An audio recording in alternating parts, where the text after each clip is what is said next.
Chers frères et sœurs, nous allons être introduits dans le centre du mystère de notre foi, le Jésus qui va vers sa mort et qui va être ressuscité par le Père. Et cela se déroule en un acte continu qui commence le jeudi saint et s'achève, s'accomplit au matin de Pâques, qui va alors se dérouler sur 50 jours jusqu'à la Pentecôte. Le Triduum pascal conclut le cheminement du carême et devient le centre pratiquement. Il est à se demander à quelle question répond ces 3 jours sacrés. Est-ce que l'incarnation n'aurait pas suffi, le Verbe de Dieu devenu chair humaine? Mais quand nous entrons dans la perspective de Dieu, nous voyons un Dieu qui s'abaisse. Déjà, l'incarnation, le Verbe fait chair, nous montrait une dynamique d'incarnation, d'abaissement de Dieu. Donc ce mouvement de Dieu qui voulut entrer dans la nature humaine s'accomplit réellement. Nous contemplons tous ce mouvement dans ce qui s'amorce le jeudi saint. On pourrait mettre le texte de l'épître aux Philippiens, cet hymne que saint Paul a trouvé dans la communauté primitive. Jésus, qui était de condition divine, ne retint pas jalousement le rang qu'il égalait à Dieu, mais il s'est abaissé, il s'est amoindri.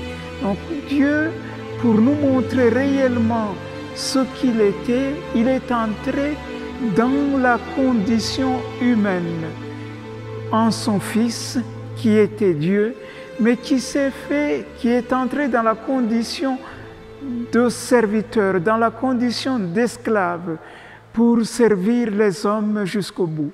Et ce sera ce mouvement qui se rendra très visible dans les gestes que Jésus pose le jeudi saint. Lui qui est Maître et Seigneur, et il accepte ce jour-là, il va manifester ce qu'il est en enlevant sa tenue et en restant seulement dans une tunique d'esclave et laver les pieds de ses disciples, ce qui va concrétiser dans une icône, dans une image visible, ce qu'il a été toute son existence. Comme nous le lisons dans l'Évangile selon saint Marc au chapitre 10, verset 45, lui qui est venu non pas pour être servi, mais pour servir et donner sa vie en rançon pour une multitude. Donc la puissance de Dieu se révèle dans son abaissement exactement.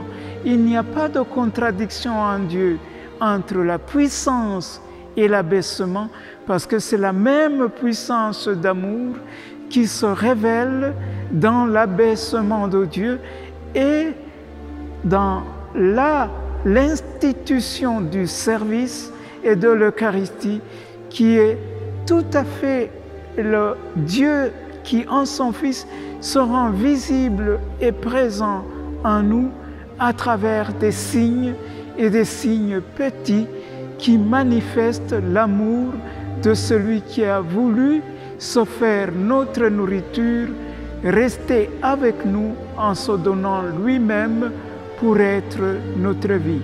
C'est ce mystère que nous commençons à célébrer le jeudi saint. La puissance de Dieu, qui est puissance d'amour qui se donne, amorcée dans le Verbe devenu chair et accomplie en signe qui nous montre son abaissement qui continuera jusqu'à la fin des temps pour relever les hommes.